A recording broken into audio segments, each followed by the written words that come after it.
he was really disgruntled because here this goof-off younger brother of mine goes off and blows everything, and now he comes back home, and we're supposed to be happy? I would say kick him back out.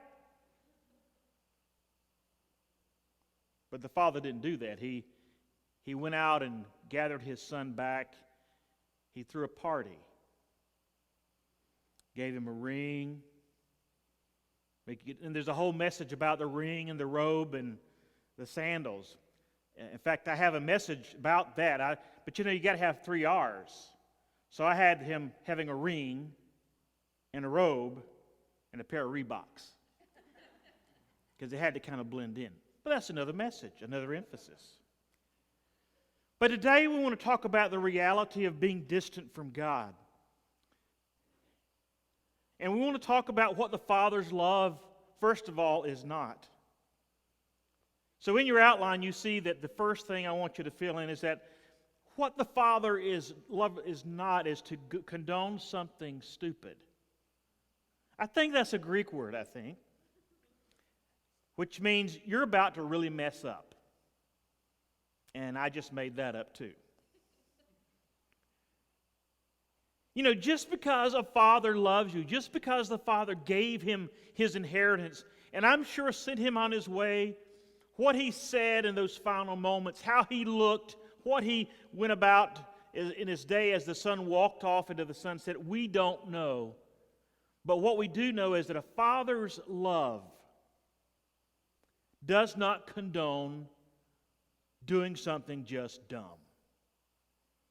And I think sometimes relationally, and I think sometimes in our own homes, in our spiritual lives, we have this idea that, regardless of what I do, God's going to love me anyway. Well, of course He will. He'll love you no more or no less when you're at your worst or your best.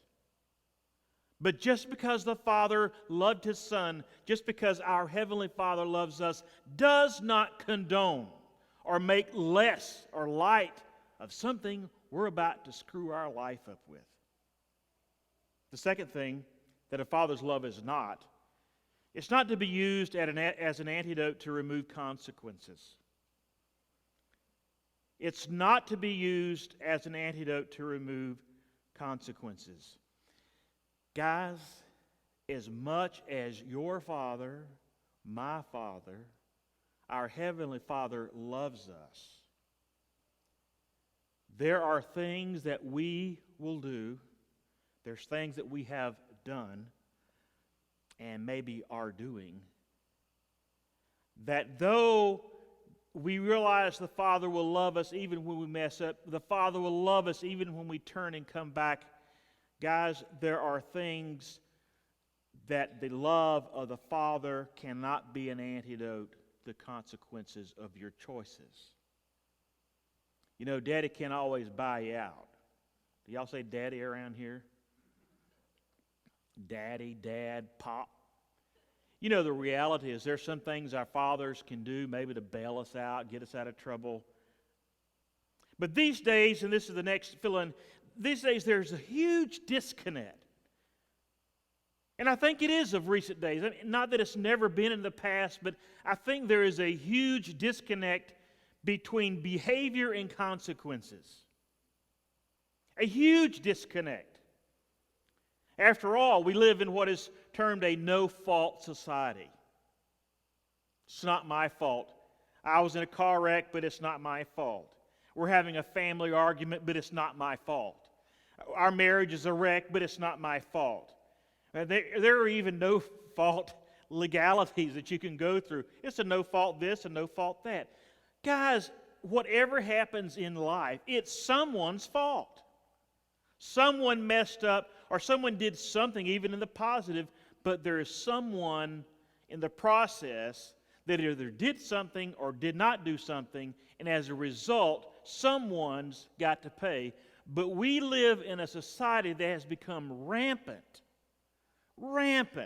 with this idea that everything is just going to be no fault. And regardless of what I do, there'll always be an appeal process. I mean, you can kill someone, you can shoot this, you can rob, you can do everything under heaven, it seems like, and have some sort of appeal. The only thing I have found that there's no appeal to is if you overpark at the Gray House. You will get a ticket. And there is no appeal. I know, I got one. But you know, the reality is, my prayer is that somehow, my concern is that we, for some reason, have been blinded. We don't quite get this behavior versus consequences, or the result that there's a consequence. I can do whatever I want. I can do whatever I please. What I do in the privacy of my home will not bother anyone else. What I do in the privacy of my car doesn't harm anyone else. I have you know, just to help you get a reality check, everything you do, I do, everything we do affects someone in some way, whether it be your family or society as a whole. Our choices, though you think you're just self-autonomous and you can do your own thing because you're just a little God in and on your own little world, you and I are not an island unto ourselves. What we do, what we say, what we think, how we carry out our lives, both publicly and privately, will affect others. Do I need to point to any recent days with a few little political sort of undertow? The private lives of people, whether it be politicians or preachers or workers or teachers or whatever your life may be, what you do, what you thought was your thing, your little private thing, I don't want anybody telling me what to do, how to do it. It affects other people in some way. If no one else, it affects you. There's another reality check when it comes to understanding behavior and consequences. It's called the law of sowing and reaping, or reaping and sowing. These are some of your feelings there. I want you to get this. Maybe you've heard it before, but I want us to hear it again. The law of reaping and sowing is that, first of all, you reap what you sow. Now, I know you don't have to have a PhD to figure that out. For example, if you plant corn, and they do around here, or soybeans, you are not going to plant corn and get a watermelon. If you do, you have found or discovered you need to go to the research folks at Purdue, because